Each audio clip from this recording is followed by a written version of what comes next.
turning India into a product nation, challenges and opportunities. So, Center for Intelligent Product Development is a center established at IIIT Delhi with the mission to contribute towards turning India into a product nation.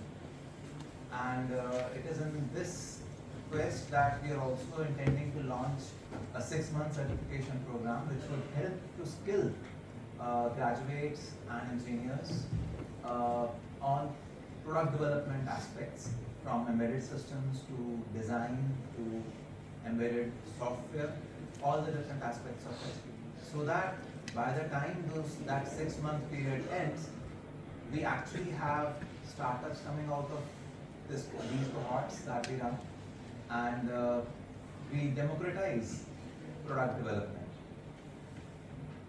The agenda today is to discuss the challenges and opportunities that lie in the domain of product design for the country.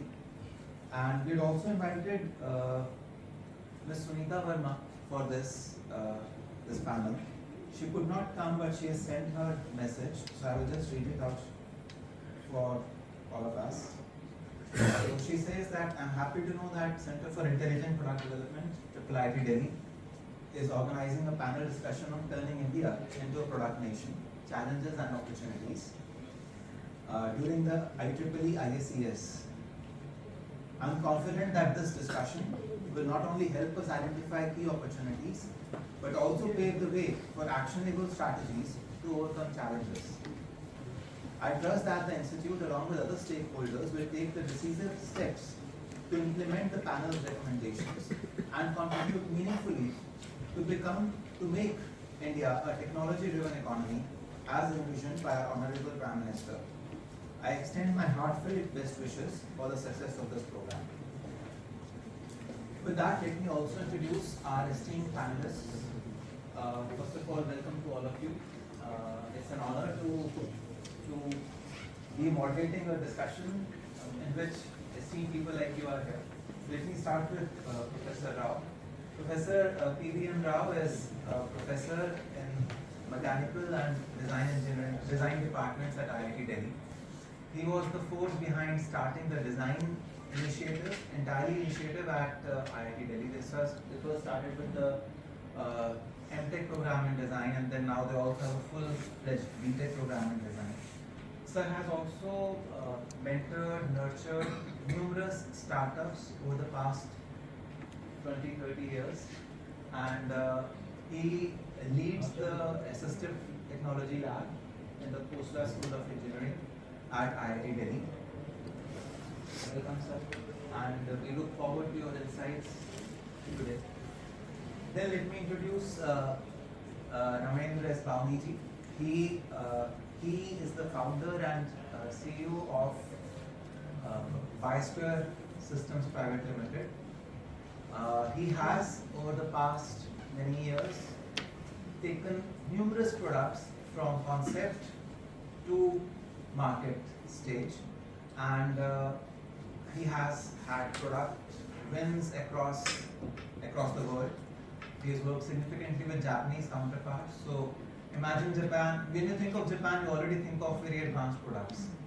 So he has made his mark there, and he's also now working big time in the Indian market as the Indian product ecosystem is picking up. Welcome, sir. Then, before I introduce Shishir, let me remind you of that small Paytm box that you may have seen. When you do a Paytm transaction, it says 125 रुपए प्राप्त हुए. How many of you seen that box? Yes. How many of you have seen Saregama Caravan? So those are the products that Oakter makes, and Shishir over here is the CEO of founder and CEO of Oakter, and we would love to listen from him about his journey and the challenges that he faced and how he surmounted those challenges. And then M. Sundarji, he is from Versa Drives. He founded, software startups we've heard of quite a bit, and when we heard of software startups, they are Many of them are after 2000 or after in that kind of a time frame. Hardware startups are rare to find, but he started Versa drives in 1989. That was a time when there was hardly any ecosystem of support for startups. Forget about hardware startups. And not very recently, but they've designed this super fan, which is a major success. It is a BLDC based fan, and it is a major success. And we've been integrating and bringing some of the, whichever products they bring to the market, they really stand out and capture the market share very quickly. So, welcome, and it is a pleasure to have all of you here. Again, thank you for joining. So, since we're already starting late, let me start with my first question to you. And I believe the audience will continue to fill in. According to you, what is a product? When does it start? When does it end? What is a product life cycle according to you? So, Shishir? I think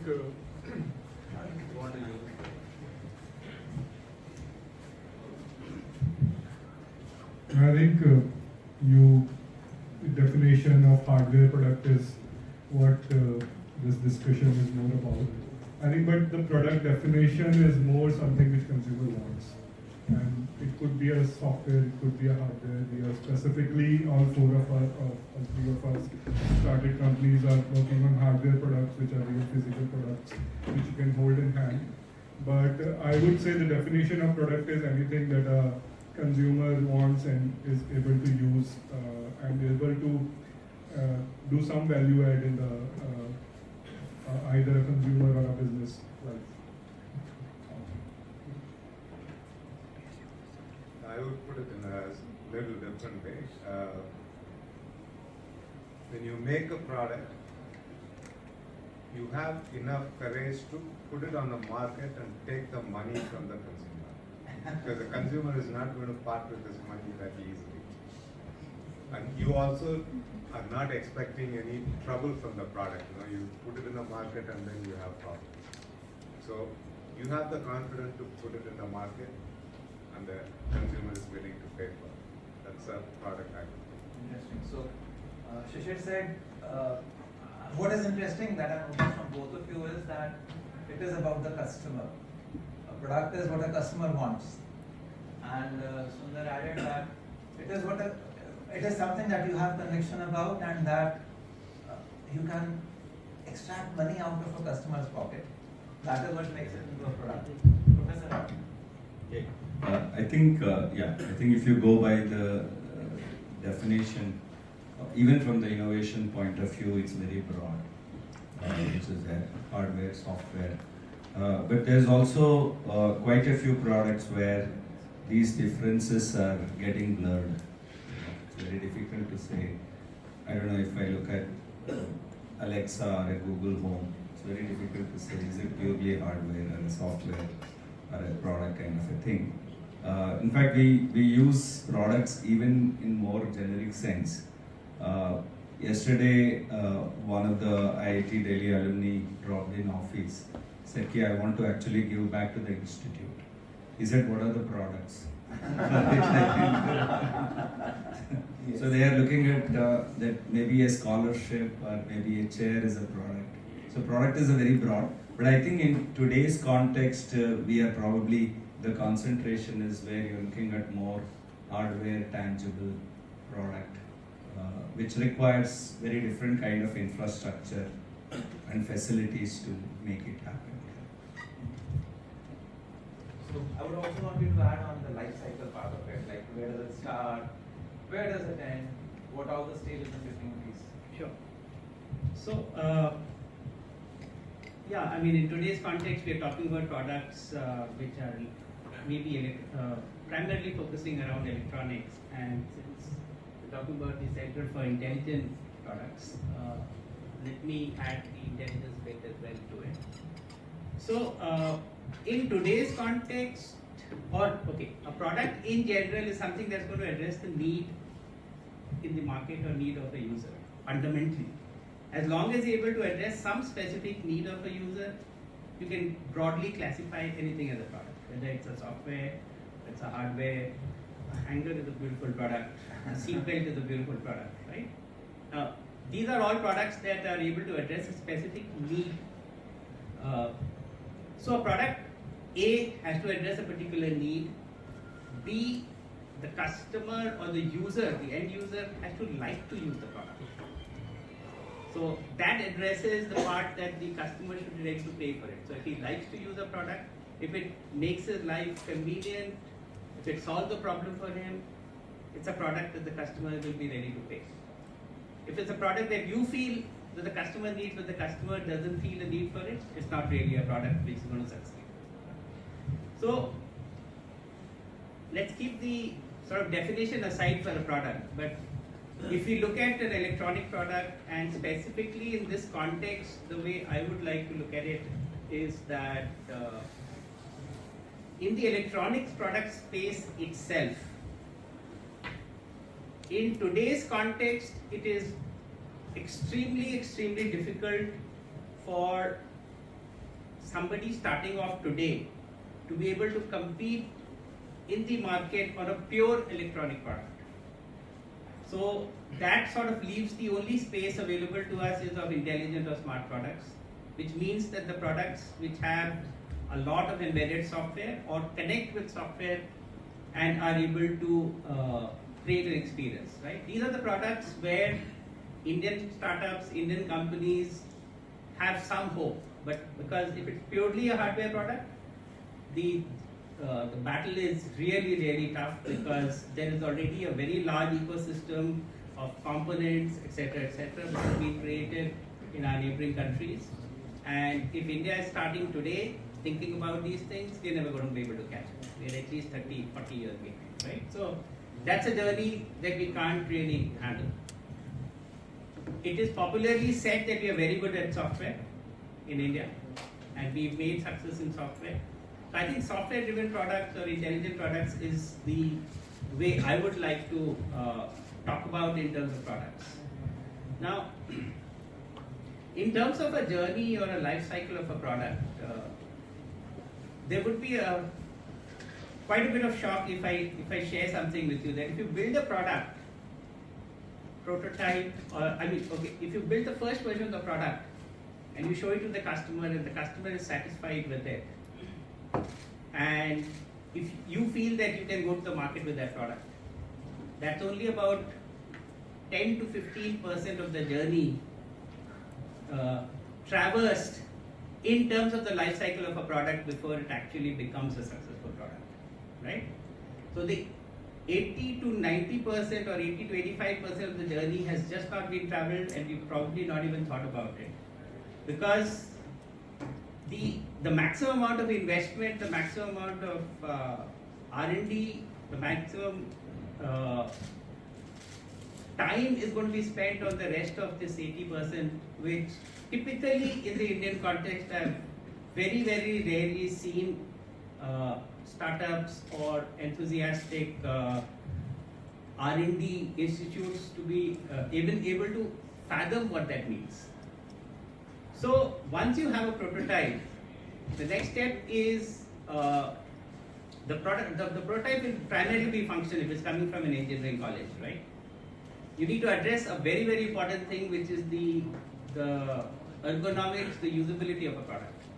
The product has to be able to talk to the user in a language that the user understands, and user means a common user, right?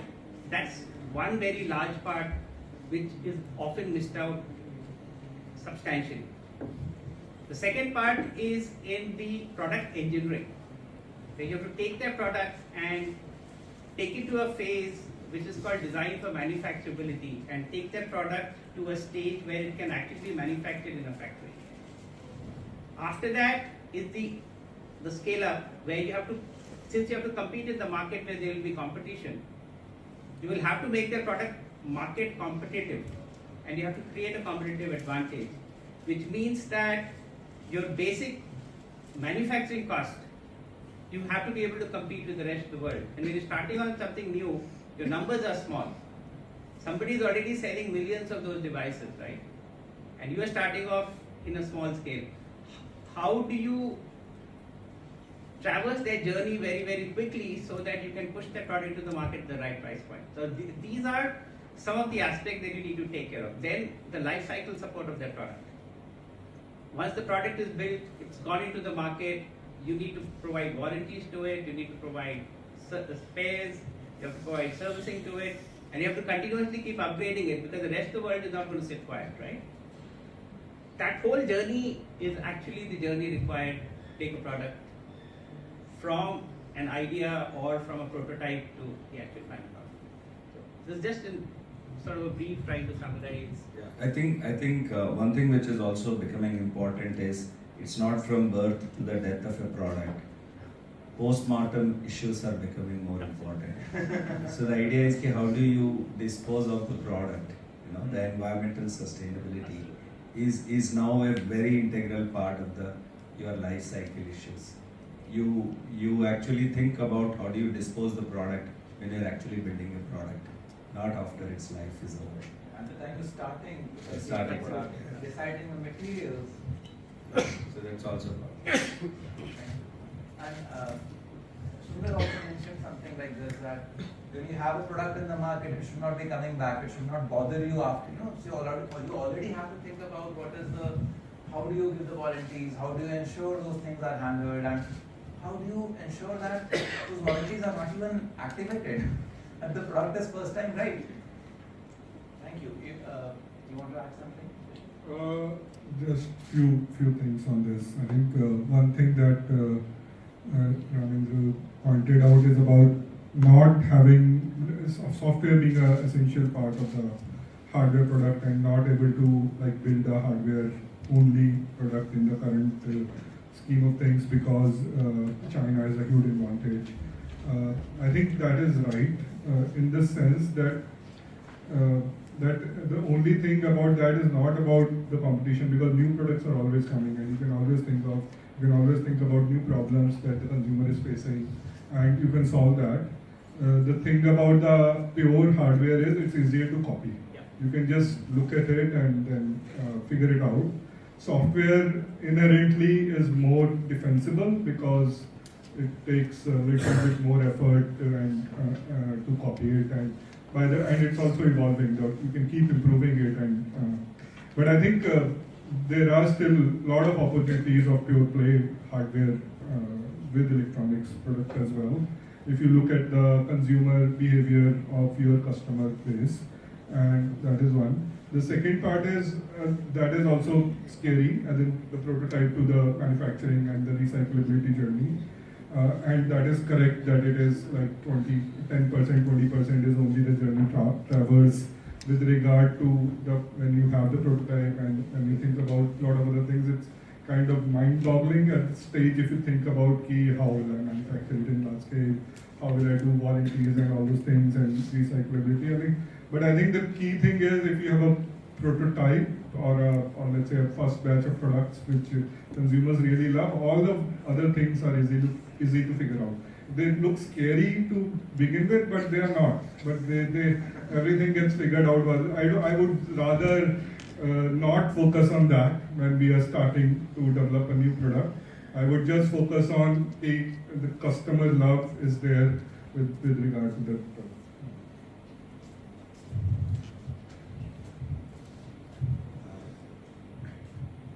See, all the things that are mentioned, as Shishir said, it's scary. But then it's good to have constraints. The constraints make you really focus. It eliminates a lot of options. So your focus becomes narrow. You know what your work is. So you'll be able to really complete with more probability of success. That really helps. You need to really take care of all these things, especially when you look at startups. You have to see whether your idea is patentable. Even if if you think it's not patentable, you have to see whether you will be infringing on somebody else's patent. Many a times in our experience, our patents, see the product, the popular product we have made is a ceiling fan in the brand name of Super Fan. Here in this room, you know, you have so many fans. We have about 7 or 8 patents during the development. Rather than really protecting our technology, the patents are helping so that no one else will sue us.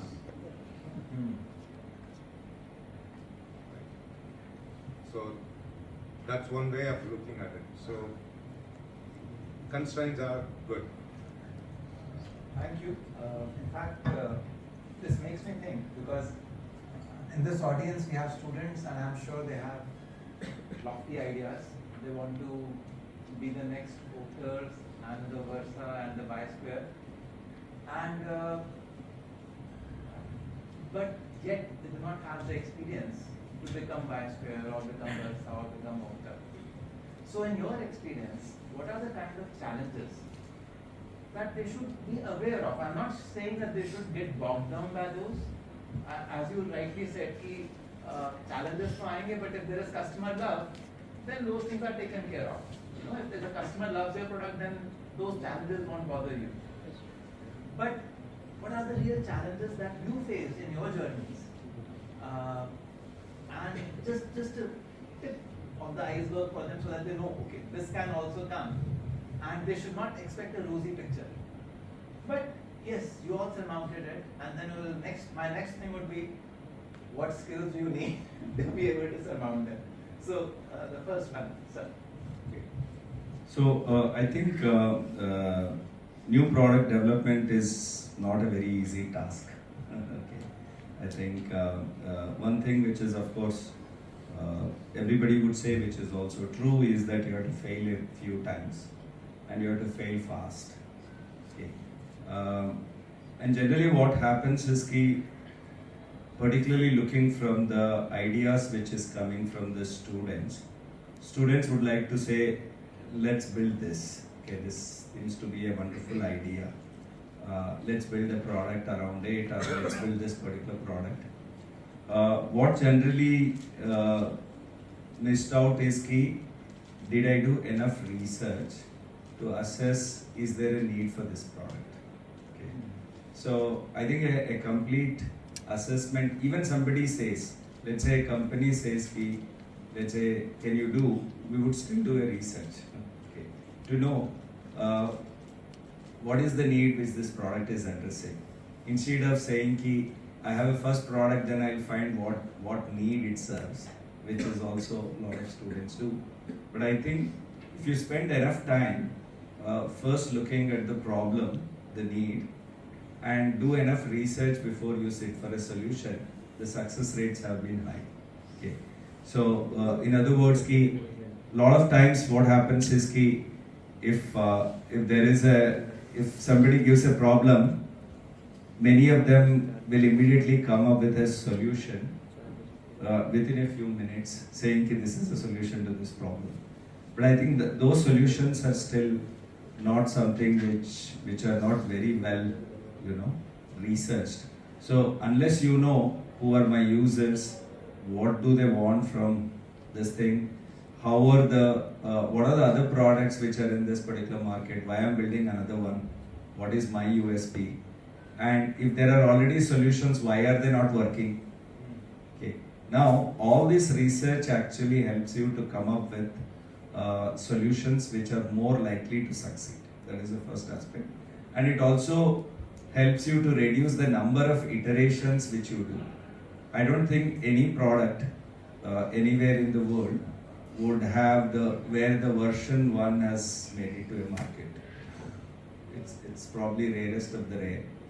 So in other words, you need to fail.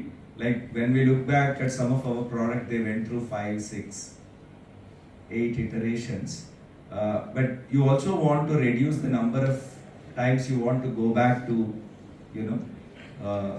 relook at your particular product and come up with a new solution which addresses. in other words, somewhere user has to be a co-create, and as it was mentioned, constraints are very important.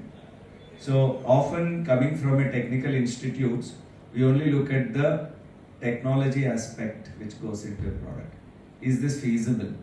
But I think, as it was said, more important is two things where most of the startups fail is in terms of, is this financially viable? Can this product make a business? Is the ultimate test. The other aspect which is equally important is it usable? Which is there. I think more often when we look at hackathons, etc., people put together a product which is like a proof of concept. But I think ultimately user has a lot of expectations from the product. How did you capture? How did you incorporate those in your design? And how did you test whether user is satisfied with your product? Is all part of the new product development. And I think those are some of the challenges which everybody has to address. Earlier you learn, less time you'll waste on doing iterations. Thank you, sir. Professor Rao has covered a lot of the points already. I'll just add to that.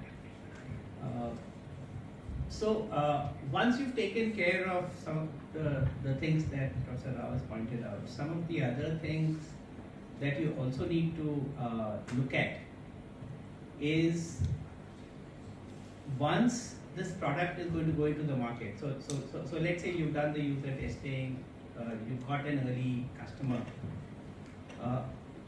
One metric which is very important is to assess this to make a business sense. So you need to dovetail the business model and the pricing and the cost of the product very, very quickly. That this is where we need to reach, right?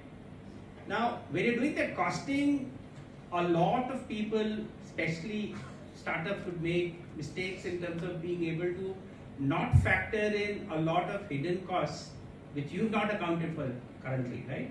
For example, there's a team of 3 or 4 partners who come and start a business, right? The first thing they'll do is they'll not factor in their salaries. Once it scales up, the salaries and all will get covered, right? Then there would be an engineering team, there would be a support team, etc., etc. So that team will start sort of building up over time. You need to factor in that there will be a cost of doing these things, and that cost has to be absorbed by the product. The other thing is margins. How much margin should you sell for? So that depends on the model under which you're selling. So let's say you're trying to sell something on Flipkart or Amazon, right? I don't know if you all are really aware that the cost of selling on Amazon and Flipkart, the margins that they would charge is of the tune of 30 to 40%. Right? I don't think most of you are aware, right? If you're selling through the retail network, the price, your landed cost to a selling price or the MRP of a product, there should be a ratio of at least 3x if it's a consumer product. If it's an industrial product, it can be slightly lower, right?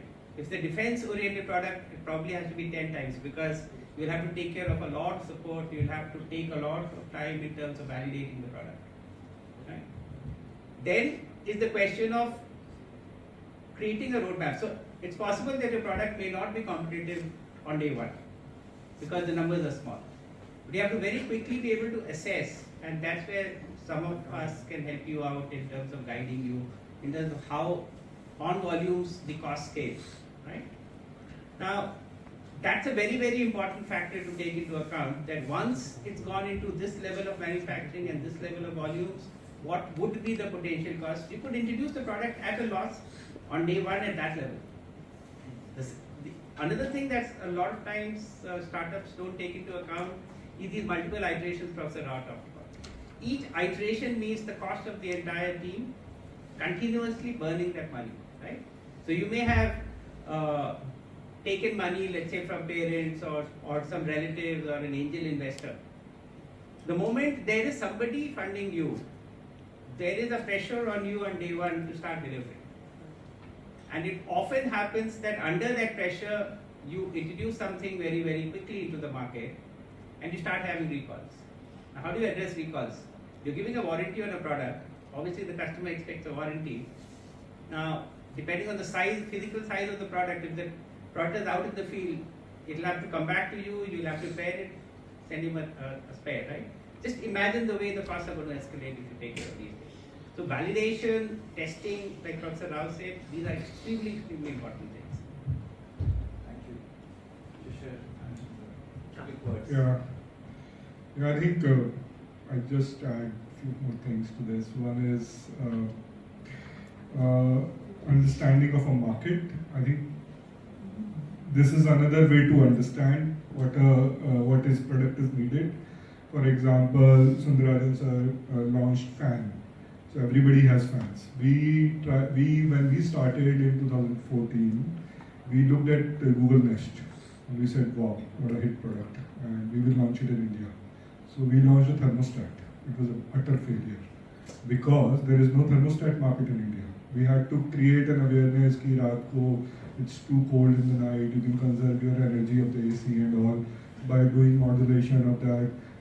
Nobody is ready. It's the giving any gyan to the consumer is a battle which is bound to fail, which is nothing gonna work because the scale is just too much. So to understand the market, where is the market? So already there is like 100 crore market, 1,000 crore market. I don't know, fan is a huge market, and if you could like build a differentiation in the market, for example, with BLDC, with whatever, low noise, leisure fan, low call, whatever, the differentiation is the key. So you can also sort of think about some idea that you've in head. Now try to think about that idea, how can I repackage it into a product that is already selling in the market. So that is one way to, very important to, that we have learned a very hard way over 6-7 years, and then we understood it, like that's how it should be. The second, 3 points I want to mention. The second is that China is a great resource. Don't think that China is our enemy and we don't have to, we have to compete with them. We have to compete with them, but don't be shy to just visit China, look at the ecosystem.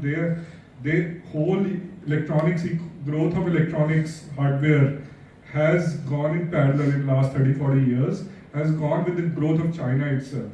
And they have done great things to be able to build an ecosystem which is so awesome. So there is no harm in learning from them to for example, Boat did that. Boat just imported products, they had an assortment of products, they built that brand in India. Now you can look at other things like how to look at consumer manufacturing in India later. But I think, and don't shy away from getting the products because you will get a much more reliable first-time solutions because they have this experience of doing that.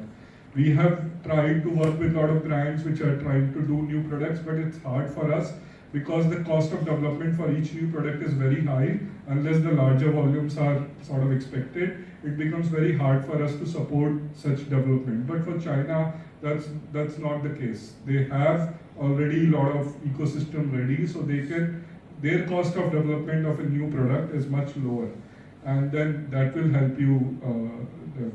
The third point I want to say is that one thing that is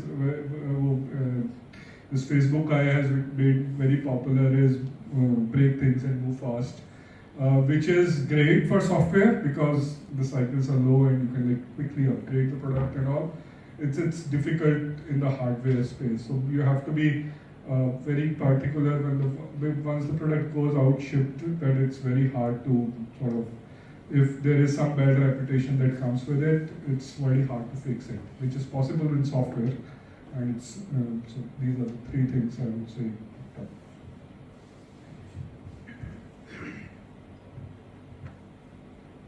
Okay, if you are thinking of a product and you want to really like see whether it matches all the requirements posed here,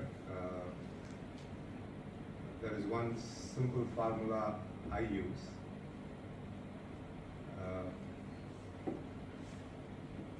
whatever your idea is, see what is the impact on the society's level. How is it going to impact the society? That's on one end. The other end, you see how it would help or affect the individuals. That's on the other extreme.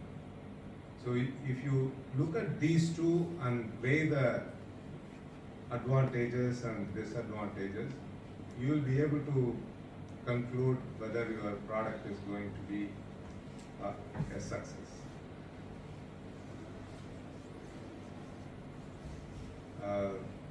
Shishir said about China. I fully agree with him with the difference. One thing is, say, when you want to really like go on a high scale, China model is the best. But then we are sitting here, we have an idea, we bring a concept product.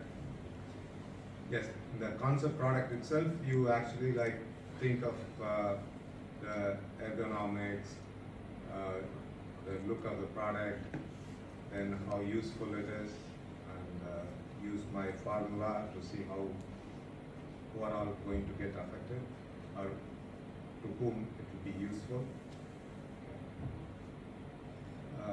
Have a lower level of expectation to start with. It's like, people say you think big, which is great, but then you need to read the fine print also. Start small. Because as it was already mentioned here, you should be prepared to really like go hungry. Maybe you won't be able to feed people around you. All that you need to be prepared. But then you can start small, have your concept thoroughly like checked, but keep China in mind.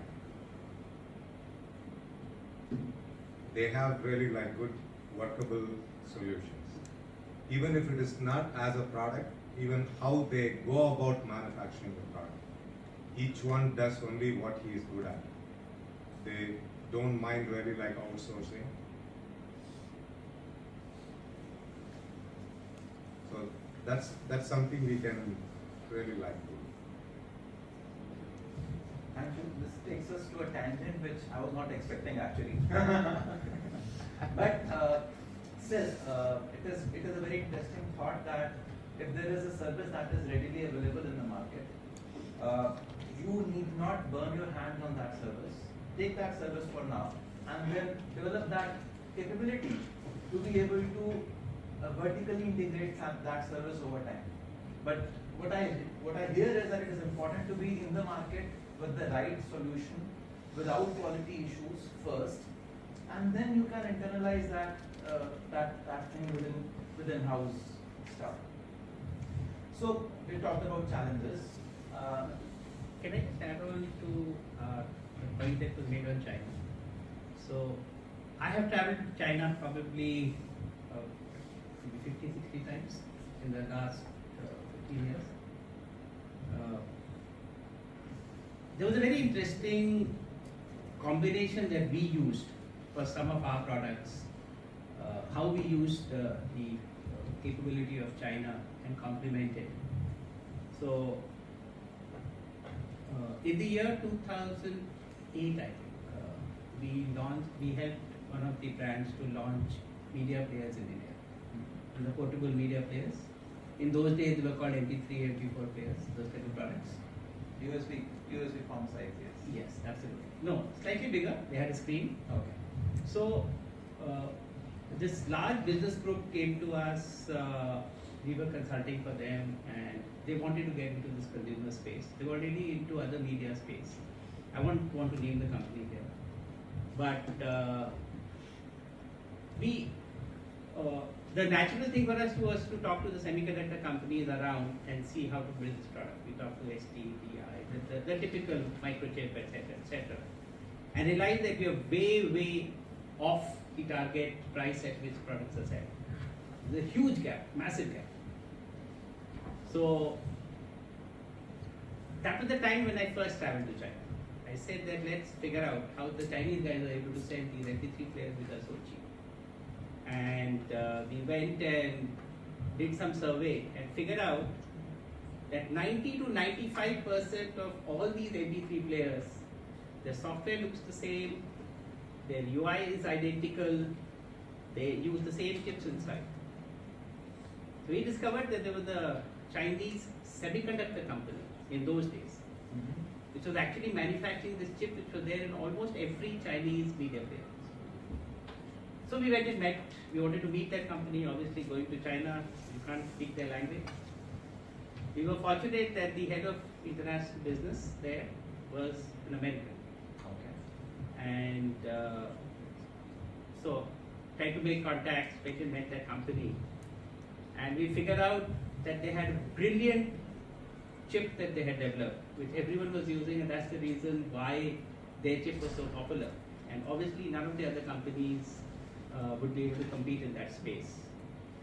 Now, when we started discussing further with their R&D and their team, etc., we figured out that 100% of the documentation and software was in Chinese. And we found the UI and the product usability was terrible. It was very difficult to use. We wanted to launch a product which has a much better usability, much better software. The aesthetics were also not very good with all the products. So the way we went around it was very interesting. This guy, he was very helpful. So he took us around to different factories in China manufacturing this. So what we did is we went around, selected the plastics which were being used for the housing to the from the plastic factories, right? So we selected that.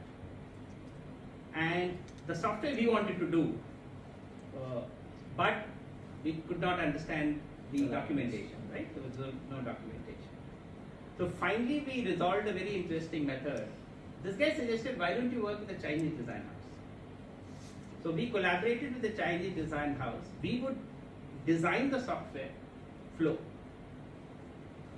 send it to them, they would code it, we would sit with them, debug it together. And they did the hardware design. And we were able to launch the product in 3 months from the time we started. Our internal estimate was it would take 1.5 to 2 years to develop this product. In 3 months, working with them, we developed the product. Now the interesting thing about that was that design house plus their factory, they designed a product custom made for us, which we were now able to supply to our Indian customer, get a decent level of margin, and still let the customer be able to make a good margin out of it. So you can actually work with this ecosystem of China also extremely well, because they have developed, so their secret to success is that stuff which goes into high volume, they've been able to really master the way the cost can come down. So if you can use some component from there, apply your own ingenuity, like here the value add was in the software. That we wanted to do on our own. And we were able to do it, but even though we couldn't communicate in the language, but the language of GUI and UX, it's relatively much easy, right? So as a combination of that, the pictures, you were able to communicate and actually be able to build that product. That was a very successful product. Our objective is to make India that. Absolutely. People come and get their, Arabic, they don't, they make products from India. But I think things are also changing. Like I'm on the advisory board for a company which is called Artho-Heal. They have a product called FlexiOH, which actually makes the breathable, washable casts for your orthopedic. And we just shipped a truckload of exports to China, which is not very common, but I think there are some success stories within whatever you call it. But I think it's a wonderful product. You should look at FlexiOH from Ortho. Sure. So I would want to hear from you one skill that you think students over here should have to be able to persevere in the face of challenges that you face and still do well and become good product makers. One skill each. One is very difficult. The most important. So if you look at the traits of an entrepreneur, there may be a dozen which is there. Yeah, but I think maybe I'll start with ability to take risks is very, very important.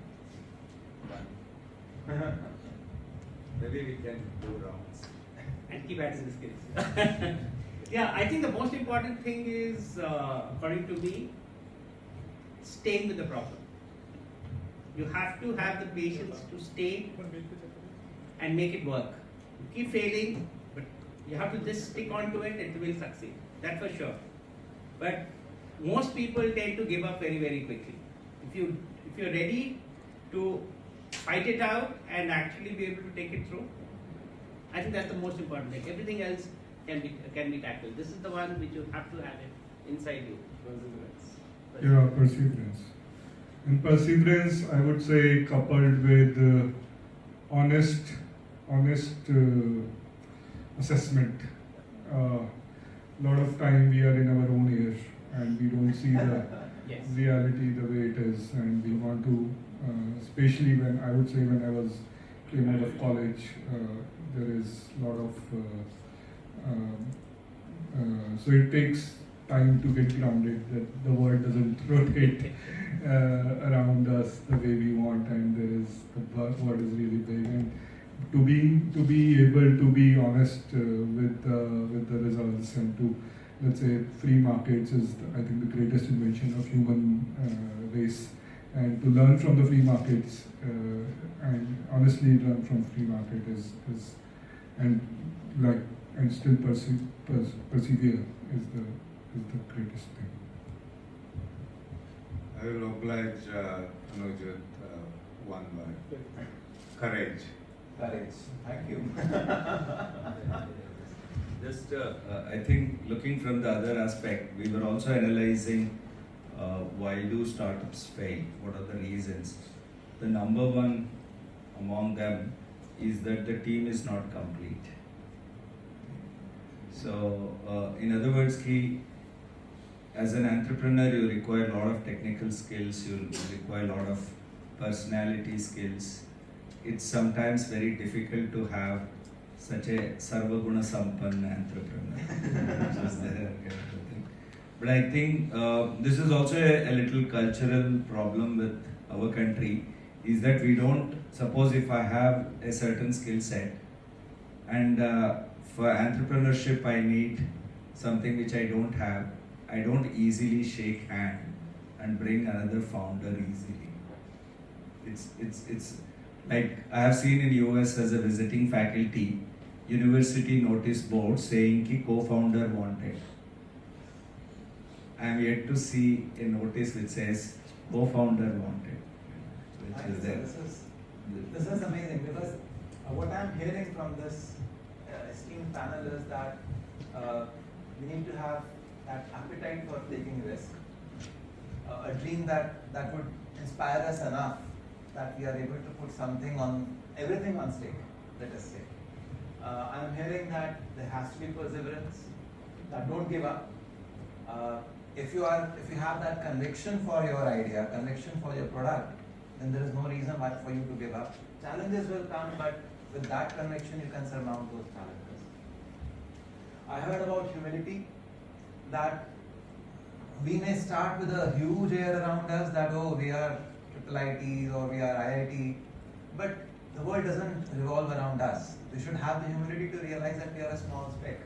And that is what will probably also take us to this thing that Professor Rao later mentioned, that once we know that this is our limitation, we will be open to engage with a partner and say, okay, I want a co-founder there. And we also heard about courage, because it indeed takes a lot of courage to put things out in the market and face scrutiny from people who do not share your passion. And it does take a lot of courage to become that vulnerable, to be criticized and not appreciated for the immense amount of hard work, the sleepless nights that you have put in. It takes a lot of courage to do that. And thank you for lining up this set of skills. And I'm sure there is tons of more of them.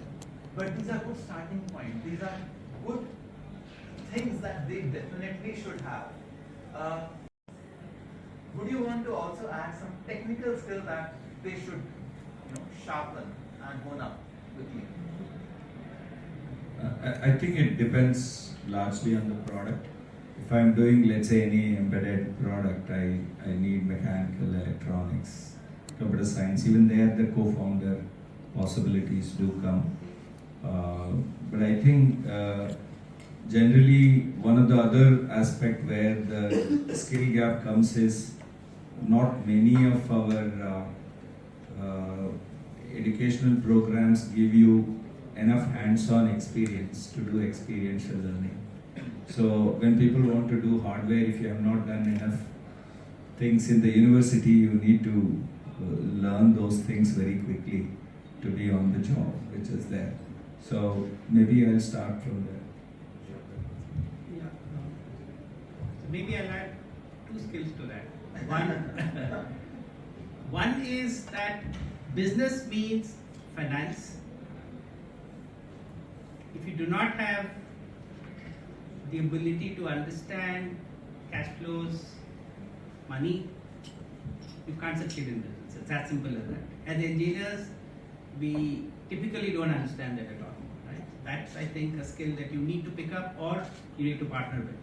Right? That's one which is extremely important. From the technical side, there is one skill which is never taught in any of our engineering colleges nowadays, is to be able to actually sit down, take a piece of hardware and debug it. That means build the hardware, test it and debug it. Without that, you just cannot build an electronic product. And I don't know what is the reason why this skill is never developed in any of the education institutions in this country. It's all theoretical, it's all simulations, it's all I think this is very, very important. At some stage in your career at the institute, you have to sit down and build something physically with your hands. If you've done that, you can take it forward and build any product under the sun. But if you've not done that, you can't even imagine the trouble you're going to go through in terms of being able to put together. In terms of technical skills, I think for hardware product, there are 3 skills which are required technically. One is electronics design. So I would say understanding how UART works, how SPI works, how a PCB could be assembled using through-hole.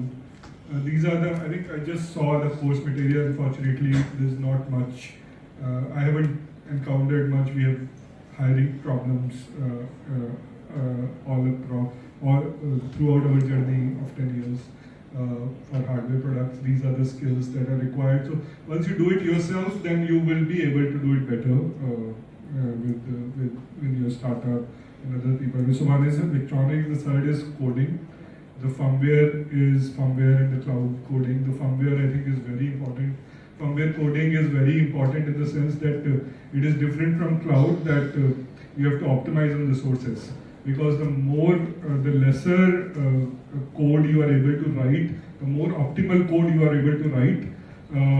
So for example, now in AI, there is no optimal is not required. You just put in bigger and bigger processor, and then you get the results. And that is what the need of the hour is when it comes to cloud computing or computing or generally software in general. But for hardware, it is still the embedded C and basic coding is very important to be able to optimize so that you can reduce the cost of the software.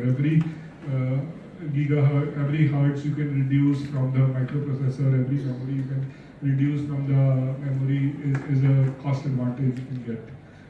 And to be able to understand this is nice. The third is the industrial design or the molding. Molding, unfortunately, is a very unstartup type of thing, because although it looks like very rudimentary, a bottle, it sounds like it's very easy to do, but you have to make a mold, and mold takes about 2 months to make it. And unless you can't make it in large numbers, unless you have the mold, you can make PCB, you can make hardware in small batches, but it's harder to make molds.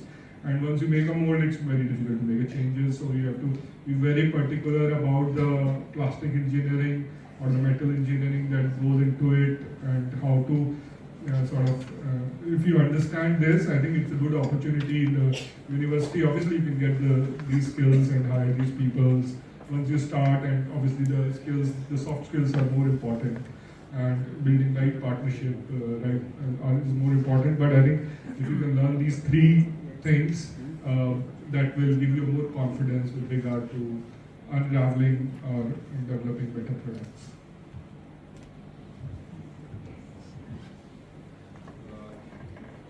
Shishir mentioned soft skill. I would like to pick up on that. Reading skill is going down nowadays. Hardly people read. I would encourage all of you to read a lot, because one is keeping update with the new products that are coming in, especially like in hardware, what new processes are coming, what other chips are coming, what are the developments happening. The same way, everybody mentioned that other than electronics, you need to really know a lot of other things, a few mechanical things, some things about materials like plastics, the industrial design. Once you really if you are attempting an application, if you read things around that, you get an idea on, even if you need help, you need to frame a right question to get that help. So keep reading a lot. That definitely helps.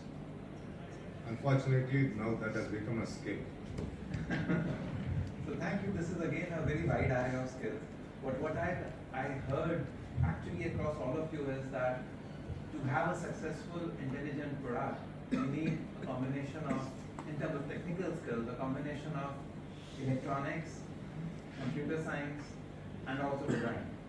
You miss out on any one of them and you can't have a product. And and we also talked about other skills like finance, and again, at IIIT over here we have courses in finance. We have a complete entrepreneurship track where students can learn not just about finance but other phases of startups also. So I think we are on those fronts on the right track. It is more that students should be willing to cover the entire footprint. The offering still is there. So thank you for this. Now a very quick, because we are short of time, a very quick last word about what should institutions like IIIT, IIT do?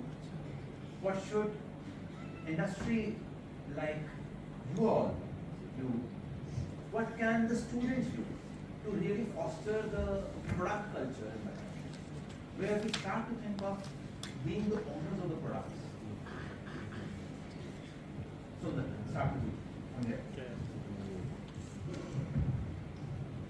So finally I got time starting.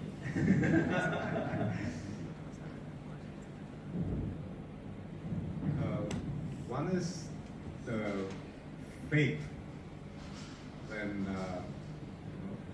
the society, say the government, the individuals, the big institutions, what you mentioned, they should have faith with local talent, what they are producing, how to really support them in terms of marketing, because that's something we almost never mentioned, again probably for paucity of time. So in marketing, that's where really like everybody needs to get together, have faith in the new products, and then support by really like buying, and even if there are complaints, you know, understand, forgive, accommodate, and encourage. And Shishir? I think what I've seen in Indian institutes as compared to US, where a lot of my friends went and all, the research is not happening in India. And even if the research is happening, it's like government funded or defense funded, which takes the risk out of the element because, and R&D, if there is no risk, there is definitely it's going to be a failure. So I would say more industry and academia partnership is somehow, I don't know how it can be done. It is very difficult. I would like to give a project as an industry, but I have not been able to be, despite my various conversations with IIT Delhi, which is, I think, I've never been able to, because those projects just keep getting dragged and those never see the day of the light in terms of the way the industry wants. Let's say a 1-year project or something within 6 months that we can do it. I think it would be very beneficial for so once that comes, then there will be a confidence to develop larger projects also, like 4-year project, 10-year project, that's it.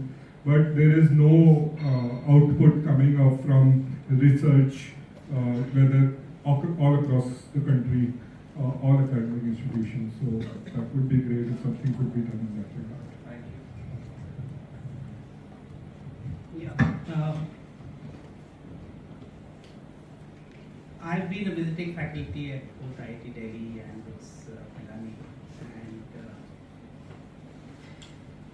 and in my experience, I think there are a few things, and we continue to run a program of it's called the Practice School, which is a 6-month internship program, which is a very, very good program. I think the things which I find lacking very clearly, since we need to hire engineers who graduate, and of course now I want to promote more and more startups who want to come out of these institutes and create products out of India. I think from a curriculum and institute point of view, the thing which I pointed out in terms of a lab where people are asked to make something is extremely important. I think at the 2nd year or a 3rd year level, you must have some course where people are asked to build products, build something where the whole product in a team of 5 or 6, maybe it's a reasonably large team. Some people do the software, some people do a hardware design, but these should be boards you do on your own. You should not take an Arduino and write software on it and actually make it run. You need to do something, you need to go to the next step, do a little bit of debugging. Even if I think 10% or 5% of the students do that, those 5% students can really go and make a huge difference. That's one, I think, which is very important from the curriculum and the academic side. From the student side, it's important that you all pick up some project which you want to take through. As you learn in the institute, take up one project which you feel is interesting, build it right through. Over a period of 2 years or something, pick up something and build it in your spare time as a hobby. That will help you gain all the expertise that's required in terms of actually building a product. That's going to be important because you'll have access to the resources. The institute just needs to have a tinkering lab available 24/7 where you can actually come and do your prototyping and testing. That's all. And I think there's a lot of funds available for this. By at least this government is providing a lot of funding for things, tinkering labs and a lot of other stuff like that, right? I think that culture just does not exist in the faculty. It's all about research, publication, patents, right? That's not going to create products. You need to understand a real world problem, work on it, only then products are going to get created. Let 80-90% of the products fail, it really doesn't matter. It's important that you dirty your hands. Once you dirty your hands, I think the rest of the journey is very easy, You'll figure out your way. But it's important to do this part. Thank you. Yeah. Since I come from educational institute, I think I would empower students in terms of three aspects: curricula, resources, and programs.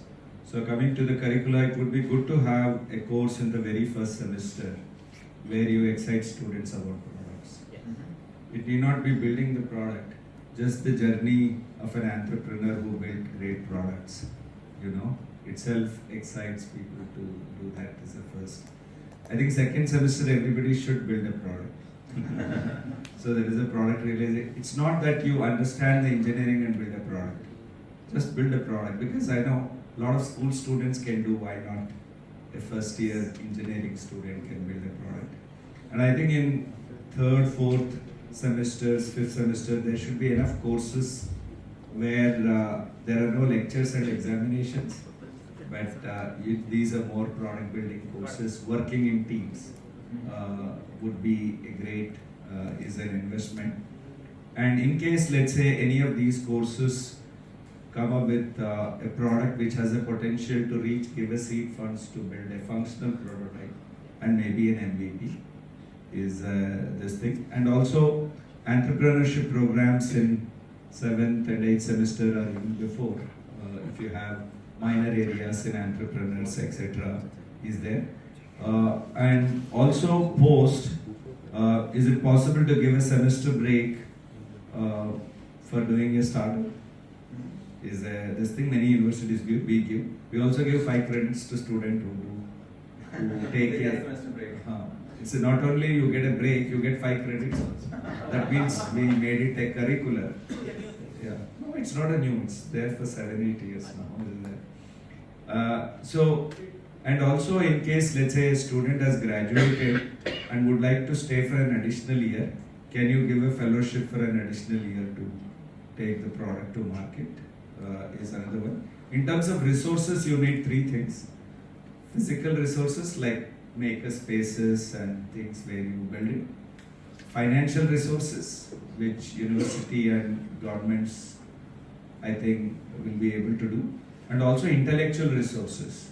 I think if you have a cloud of mentors whom student can access anytime for any of the problems, that's a very important resources.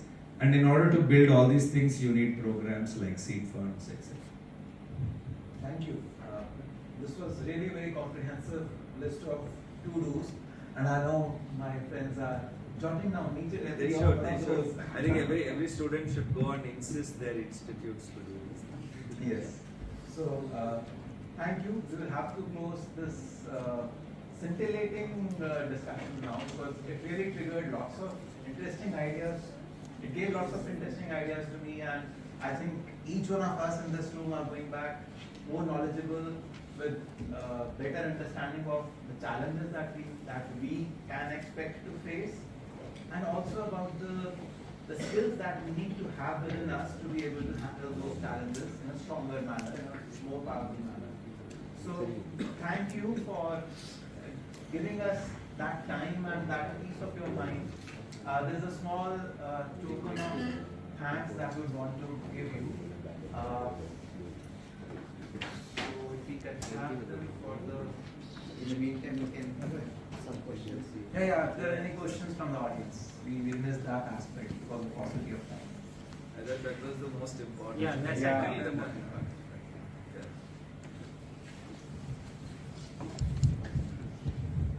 Hello, thank you for the talk. So my question was that a route could be, I could be wrong, a route could be to delve into research, find a novel solution through academia, good mathematics and foundation courses, use those knowledge which we acquire over BTech, make a good publication research, and then think of it, translating it into a good product. That would be more envisaging towards the global perspective, or I could be wrong, or we should be thinking of product through the time when we are researching also. That was my question. Yeah. So I think there are 3 routes in which products happen. One is where you don't need much of a research. All the knowledge which is required to build the product is available, but somebody has to just put them together and make it happen. The second is you do the research first and then figure out how to convert research into products. Is a second phase, which we call as a translational research. Then there's also third, I want to build something where in order to actually build a product, there is not enough science. So I first do a science behind it and then build a product. So each of them are very different, and even the deep tech, the deepness can vary in terms of the technology, what you want to do. For example, if I say tomorrow I want to build, let's say, a new vaccine for diabetics. Okay? Doesn't exist, you may have to do a science. And maybe that science will take you 5 years.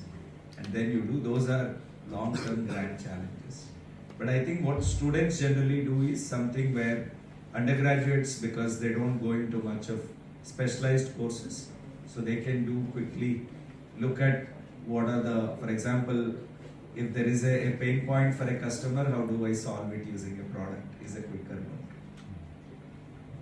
So, just a clarification, did your research means a research of a academic long-term research like a PhD, or are you referring to a product-oriented research? The two researches that So that was the part of a question. Ki when, like, for example, we could take an example of the researching over a chip, or if you want to make a custom hardware, some sort of thing, a custom board sort of thing. So should I be, while thinking of it, should I be thinking of it to translate it to a product while I'm researching it, while I'm deriving the nuances of it in my research, or I should first go as deep as I could in my technology domain, would make a good novel research, and then think of making it into a product? So, a very practical approach for that, because as everybody would have told, I mean, as you would have heard from almost everyone, it's the first time you can't get it right. So, it's very good to tinker and very quickly come up with a prototype. I mean, this is the approach that we follow. You have an idea, put it together, play around with that idea while you do your research and other things, right? Because you're not going to be spending the entire day doing just that product, right? You will have enough time to do your research. So while you do the product, you will also understand what are the constraints and what is the environment under which the product needs to work. That will give you more inputs to do your research, because otherwise your research is too theoretical. So the approach that we follow is try and build something very quickly. You can discard it completely and rebuild another one, because once you've got all the building blocks, the good thing about most of the smart products is that there's a very high amount of software in it, right? That's reusable.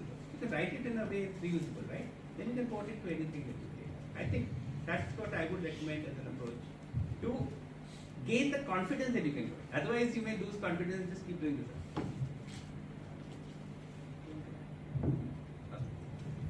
So, any one more question?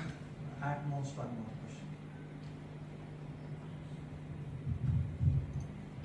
Okay, I think if there are further questions, I would take the liberty from the panel to translate and route those questions over to you, so that any pending questions that might be simmering in their hearts and minds, we can still bring them to you and you can help answer them. They don't have to route, they can directly write. Yeah. And we'll be happy to mention